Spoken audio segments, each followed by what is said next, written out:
In today's technique video, I'm gonna feature the free motion couching foot.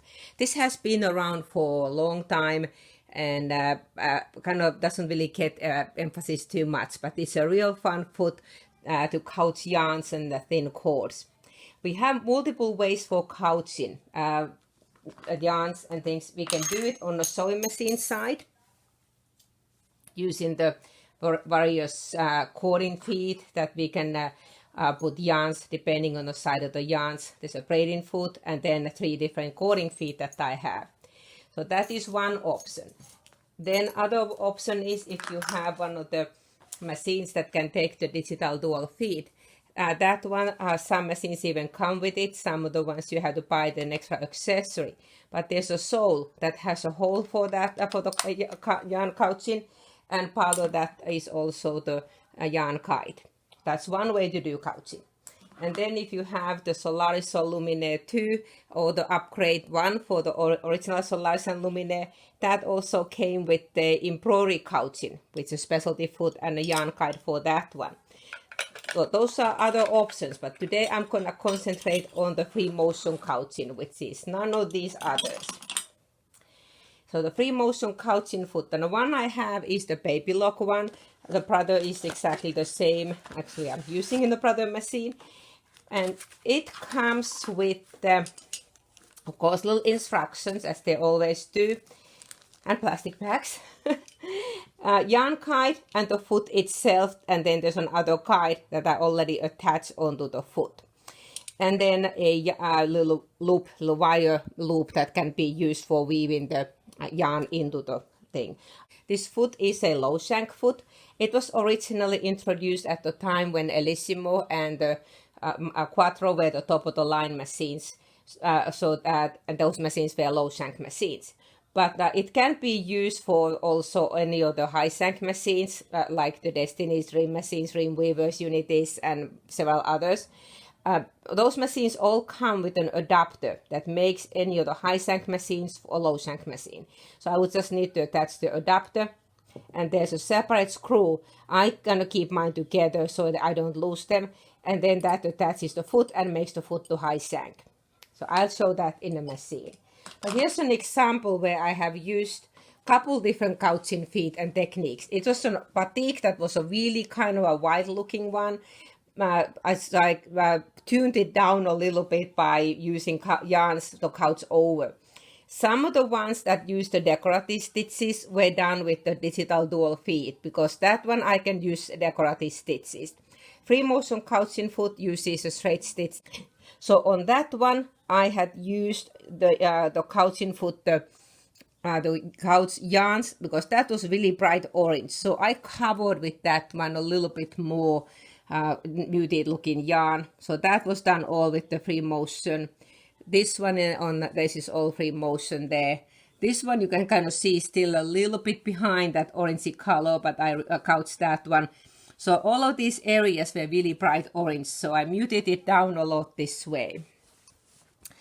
And then on the other side, these ones are all free motion. So here's just some of the ones I filled it entirely. Some parts I just did a roughly little filling on it. So that is just one example that I used a lot of this foot.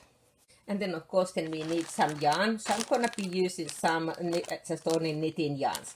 The yarn needs to be fairly smooth, not something that has big clumps and not that something that is very, very thick. So these kind of medium weight knitting yarns work well. So I'll be using these ones. As for the thread, you can use ordinary all-purpose sewing thread, or you can use monofilament thread. The thread really doesn't show much at all because it all sinks into the yarn, especially if you use this kind of softer yarn. So I may just leave ordinary sewing thread on my machine, but you can use the monofilament if you want to make sure that none of this shows. I'm gonna go first and attach the foot. So I'm gonna take the ankle and my standard shape foot out, and then I'm gonna attach the adapter. Get the screw totally out for this one and put the adapter, and it only goes one way. It has a flat on one side, so you can't put it the wrong way.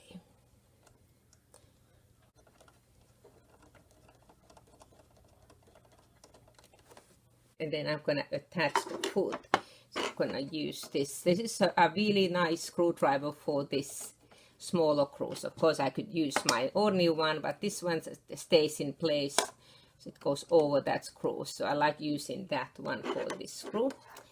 And then all I have to do is loosen it enough that I can get the foot in place. So it's like any of those ones that you attach straight into the shank, the ones that won't snap on.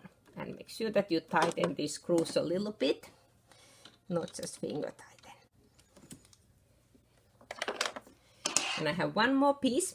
This will go to the back of the machine. The place that we plug the digital dual foot, that is where this plugs in. Okay, I'm pointing it to the connector in the back of the machine, where the digital dual foot, or if you have the embroidery foot that has the laser drop light, this has the same connector, but see, there are no electrical connections. It just mechanically gives us a guide, and all I have to do is plug it in, and that will give that little extra guide for me to guide the yarn when it then goes to the second guide in the foot. I have put the thread that I'm going to use in the needle. I put this one onto the two thread stand to the right hand side, so that then I can put my yarn, this is just knitting yarn, to the stand for the right side. That way those then they don't get twisted. And put the thread on the top. And I want to leave quite a bit loose in this one, because this is not like your normal spool that will come freely. So I need to just watch it a little bit. And then I'm going to catch it on this first guide, and then finally the second guide. Okay, and then I need to get this yarn through one of those holes in the foot. I can use this little wire that comes with the foot, or I'm going to just use one of these dental floss, because they are easier to see when I drop them. The foot has 3 holes. And there's a special stitch built in the machine that only allows to use some of those little positions. So depending on when you stitch in of the yarn, if you feel that it's not catching, you may want to try some of the other holes. Most times I just use the center hole on mine. And then first thing we need before we go to the hole, there's one on the side. So I'm going to put this yarn guide through that hole. Hard when I try to keep my hands away from the camera, and then put the yarn to the hole, pull it through. So that is the first part we need to do. And then we need to put it onto that middle one. Well, when I try to push this one through the hole, what happens, it wants to go inside the machine or on the where the feed dogs are in the holes. If you put a piece of plastic or paper underneath, that way it will push it out of the way. So that's just any time when I'm using some of these couching feet that I need to feed it through, I usually put something underneath, piece of fabric or paper, and then I can pull it through behind there. So now it is ready. Leave a little extra loop on that one. I already mentioned that there's a special stitch made for this foot. It is a free motion couching foot, so you think about that. I guess we need to drop the feed dogs. But this special stitch that has been built on the machines where we can use this foot, like the V series and then the Destiny Dream machine, Luminaire Solaris, those ones, the stitch is only built so that it automatically drops the feed dogs. And on my machine, it is under the specialty stitches. On some of the other machines, it is the last stitch in that quilting group. But on the Solaris and Luminaire, it's part of the specialty stitches. And it is the S01 on my machine. All the machines, it shows as looking like a dotted line, and then C for couching. So when I touch it, you may hear the feed dogs dropping. Little clonk sign there. And the picture shows that we need to put the X foot. Yes, this is called the X foot. And then already that dropped the feed dog, so I don't need to do anything special about it. I'm ready to stitch. If you have a thin fabric, a medium to lightweight fabric, make sure that you have some stabilizer underneath, or maybe it's a quilt sandwich that has a batting already. I'm using just a little upholstery sample for this demonstration. It is stiff enough as it is. But I usually put something underneath, something to stabilize it. And then And I often do just by hand to make sure that, yes, I am clearing that spot. You can move the nil position on this one a little bit too. As I mentioned earlier, it only allows to use those positions that you have on the holes in the foot. So it's already built safely for that one. And then, like any free motion, you are the feed dogs now. The feed dogs aren't doing anything. They're taking a day off. And so I'm going to move the fabric, and I usually start kind of a slower speed. And then when I get more confident, then I can start speeding up.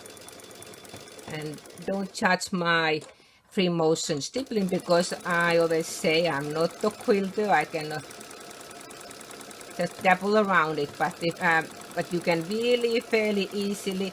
And this is actually more forgiving than ordinary normal quilting, because even if your stitches aren't perfect, if they are not the same distance, if you have short stitches or a bit longer stitches, no one will know, because they're all inside the yarn. So that is kind of a good practice one if you want to practice on free motion quilting. It really flows very easily. Only thing I watch every once in a while, is when I stop, I kind of tend to just to make sure that my yarn's coming freely, so that it's not being pulled and snagged, because then you will get little hiccups in the stitching. As long as it is fed easily, I can go every direction. And the tails, I would just take a yarning needle and pull them underneath to secure there. And yeah, I can go even this direction. It still catches it in there. Like I said, if you have some yarns that doesn't catch easily on some of the corners, that's when you may want to try some of those other holes too. I just normally, I don't think I ever used any of the other ones. I'm completely lucky with this way. So here you have, there's a free motion couching foot. Really, really fun foot. And as an example, if you have like something really wild fabric like I had, this would give a nice stitching line to embellish it. So you can either make a boring looking fabric really fancy by putting the fancy yarn on it, or vice versa, like on that case on my back, you can make the really wild fabric a little bit more muted. Really fun foot. It's been around a long time, but we really haven't featured it too much. I think I only used on my classes one time on this one. So very much fun foot.